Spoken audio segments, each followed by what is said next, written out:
Всеволод Иванович, участник боевых действий, ветеран пограничных войск.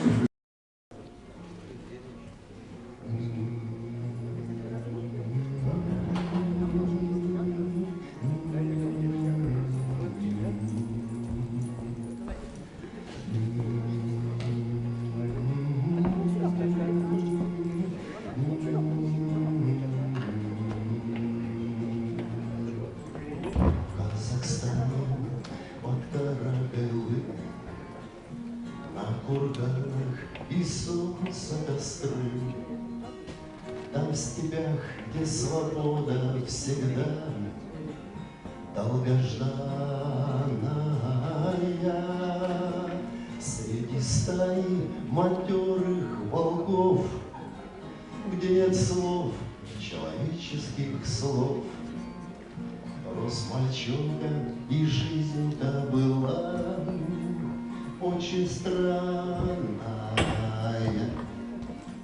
Стая снов и охотой жила, и мальчишку всегда берегла. Был он просто волчонок для них, только слабенький. Молоко у волчицы сосал и забавно, так странно играл. Очень умный, смышленый такой, хоть и маленький. Вот однажды, где солнце встает, появился большой вертолет. И как птица над стаей повис, серо-черная, а вокруг непроглядная степь. В дальний лес еще можно успеть. Стая молча рванулась к нему, обреченная.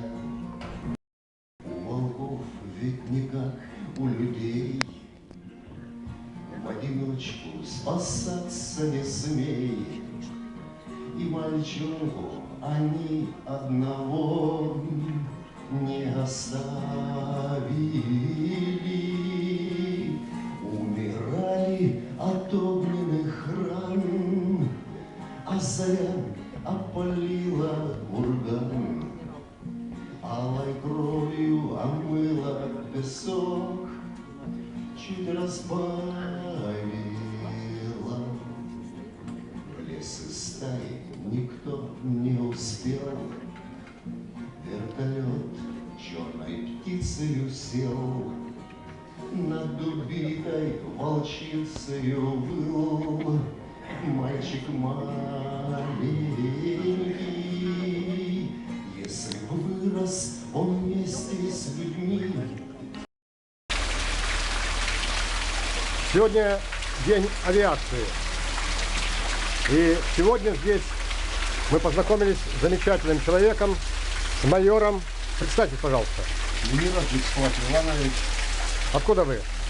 Город Сыктывкар, ветеран пограничных войск, участник боевых действий, воевал в Афганистане, хватило моих сил, затем хватило моих сил на участие в чеченской кампании в двух войнах. Вообще я провел службу на границах, в родине я служил больше 37 лет, вышел в отставку, стал лауреатом всероссийских конкурсов авторской песни.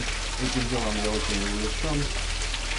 Написал за свою, можно сказать, творческо-служебную деятельность за эти 37 лет, ну, ни много ни мало, всего 160 песен.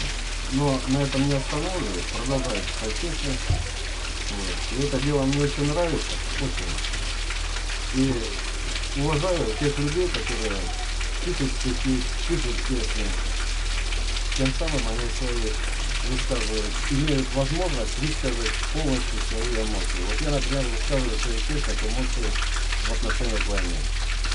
Чаще всего. Спасибо. Вячеслав Иванович, вот позвольте, Галина Александровна вас пригласит в клуб дискуссионно-поэтический. Ну, как Галя, расскажи немножко про «Алый парус». Вячеслав Иванович, понимаете, там такие у меня друзья, так там здорово, видеть такое тепло, такая искренность, понимаете, это всех. И настолько это там душой отдыхаешь. И на самом деле очень интересно. Там эти все участники, и не свои стихи, и чужие, и с таким энтузиазмом все это преподносят. Чудесно, с такой любовью. Поэтому там я отдыхаю. И душой и телом. Вот такие у меня друзья, что я горжусь везде. Вот так. Я горжусь. Оля не видно? Да. Вот все. Спасибо, Костенька. Спасибо большое за Спасибо, дорогой. Так, очередное заседание будет, мы вам сообщим. А сейчас мы вас пригласим 27 сентября в этнокультурный парк села Иб на фестиваль, посвященный столетию Зосима Васильевича Панева. И там будет тоже у нас фестиваль Каждый может выражаться, как пожелает. На это туда надо добираться как? Я вам расскажу.